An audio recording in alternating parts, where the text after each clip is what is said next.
What frame rate should I shoot my stock footage in? This is actually a pretty difficult one, and the answer is going to change based on what you're shooting. We should first answer the question, why are there so many frame rates in the first place? So let's start with 24p. 24p is a more cinematic one. It's for film and also cinematic TV shows. Then we have 30i. That's your basic cable shows, your sitcoms and your commercials. Then we have 60i. 60i is for high-speed sporting events and also video games. Then we have 25p. That's PAL, the European format. So just from that breakdown alone, we should start to see what you should use based on what you're shooting and who you think you're going to sell your footage to. For example, any kind of sporting footage you do, it should probably be 60i.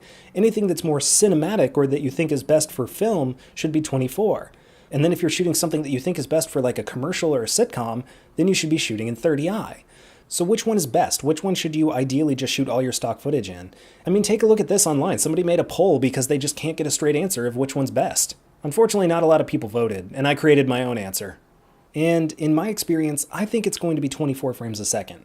I feel like 25 frames a second, or PAL, is kind of slowly dying out because it's a very small region of the world that actually uses this format, and I feel like eventually they're going to make the switch to NTSC because most media in the world is created by the United States and Japan, which both use NTSC, so I feel like it's slowly going to consume that market. As for 30i, I feel like it's slowly making the switch to 24p because we have a lot more cinematic television coming out. Your Game of Thrones, Westworld, things like that, and sitcoms are really starting to fall out of favor with the public.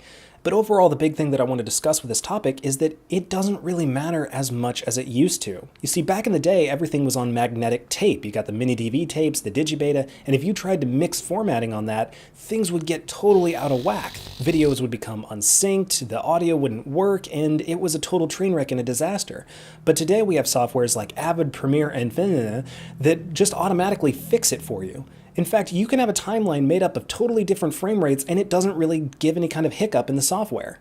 In fact, if you're a documentary filmmaker and you're looking for the perfect shot and it happens to be 30i, but then you have a timeline that's 24p, it's really, really easy to just send it through a converter or just put it on the timeline as is and not have major problems.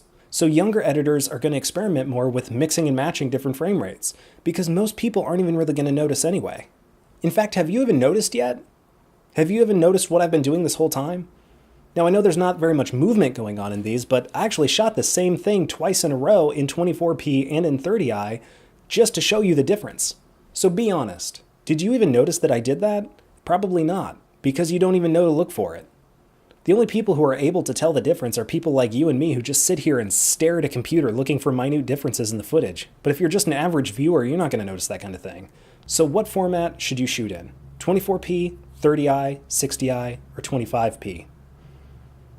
I don't know. I guess that's up to you. So that begs the question, should I take my 30i footage and then render out a 24p version and then upload them both? No, please don't flood the market with a ton of pre-rendered crap. Just make the best shot that you can in the format that you think works best and then just put it online. So what do you think the best frame rate is? And what frame rate have you seen to be the most successful in selling stock footage? Let us know in the comments. Until then, I'll see you guys next time.